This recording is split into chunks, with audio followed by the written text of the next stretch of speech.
दोस्तों, आपने छोटे बच्चे को देखा होगा कि जब उसको पेशाब आती है तो वह पेशाब कर देता है। वह ये नहीं देखता कि यह कौन सी जगह है, क्या मैंने जांघिया पहना है या उतारा है। जैसे ही पेशाब करने का वेग आया उसने पेशाब कर दिया। समय के साथ साथ यानी कि जैसे वह बड़ा होता है तब उसको पेशाब रोकने की टेक्निक पता चल जाती है। यानी कि अगर वह क्लास में बैठा होता है, किसी बड़े जनों के साथ बैठा होता है, यानी कि ऐसी स्थिति में होता है जिस समय पेशाब नहीं कर सकते, तो वह पेशाब को रोक लेता है और जब काम काज पूरा होता है तब वह पेशाब करने बाथरूम में जाता है। तो आप ये समझे कि हमारे शरीर का जो मल मूत्र होता है, यानी कि पेशाब क्या है, एक हमारे शरीर का वेस्ट है। तो दोस्तों, जब हमारा पेशाब हमारी इच्छा के बिना नहीं निकलता तो हमारा वीर्य हमारी इच्छा के बिना कैसे निकल सकता है। यानी कि पुरुषों के शरीर में इतनी शक्ति होनी चाहिए, उनकी कंट्रोलिंग पावर इतनी होनी चाहिए कि वीर्य उनकी मर्जी से निकले। जैसे कि एक ढलान वाली जगह होती है, अगर उस ढलान वाली जगह पर पानी रख दें या पानी डाल दें तो पानी ढलक ढलक कर नीचे आ जाता है। अब चलो मान लो कि उसी स्थिति में घी डाल दें तो घी धीरे धीरे नीचे आता है, यानी कि पानी की जैसे एकदम से नीचे नहीं आता। अगर मान लो कि उसी स्थिति में हम डाल देते हैं मक्खन, तो मक्खन जैसा का तैसा वहाँ चिपका रहेगा, जैसा का तैसा वहाँ बना रहेगा।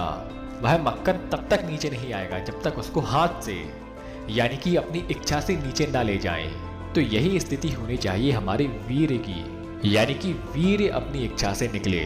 तो इसी के लिए ही आज मैं आपको एक ऐसी टेक्निक बताऊंगा, अगर आप उस टेक्निक को फॉलो करते हैं तो आपका वीर्य आपके वश में होगा।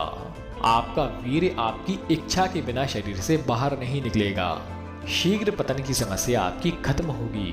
और दोस्तों, आगे बढ़ने से पहले मैं आपको पहले ही यह बता दूं कि यह जो प्रोसेस मैं आपको बताने वाला हूं इसमें कम से कम 6 महीने का समय आपको देना होगा।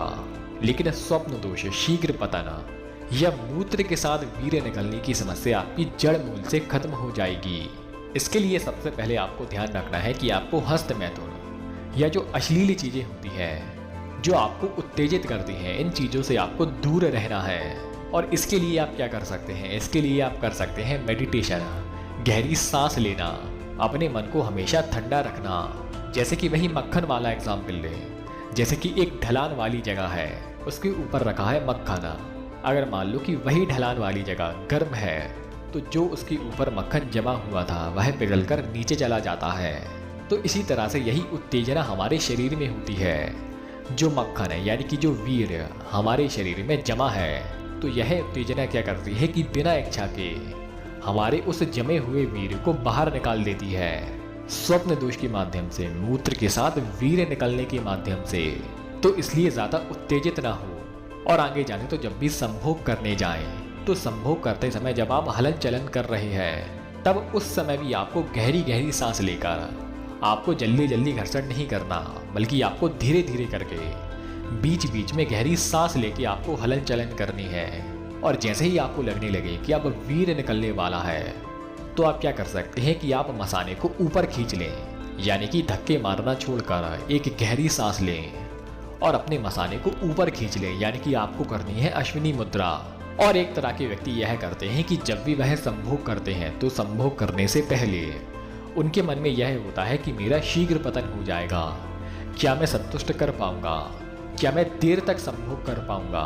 तो इस तरह की चीजें भी हमारे मन को विचलित कर देती हैं, हमें चिंता में डाल देती हैं। और इसका परिणाम ये होता है कि व्यक्ति को शीघ्र पतन हो जाता है, उसका वीर्य जल्दी निकल जाता है। तो इसके लिए आपको ये नेगेटिव चीजें, शीघ्र पतन से जुड़ी नेगेटिव चीजें आपको दूर रखनी होंगी।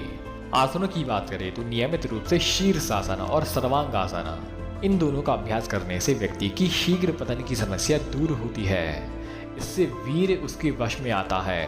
और अगर पुरुष शीर्षासन और सर्वांगासन करने के साथ इन दोनों के करते समय अश्विनी मुद्रा का अभ्यास करता है तो यह और भी ज्यादा फायदेमंद है। और अंत में एक औषधि के बारे में जाने, जो है मुलेठी। अगर व्यक्ति नियमित रूप से 1 चम्मच मुलेठी और 1 चम्मच देशी गाय का घी, इन दोनों को साथ में मिलाकर खाता है तो उसका वीर्य ग्रहण करने की शक्ति बढ़ती है, वीर्य उसके वश में होता है। तो दोस्तों, आशा करता हूं कि आपको यह वीडियो पसंद आई होगी। आपने वीडियो यहाँ तक देखी, आपका बहुत बहुत आभार। धन्यवाद।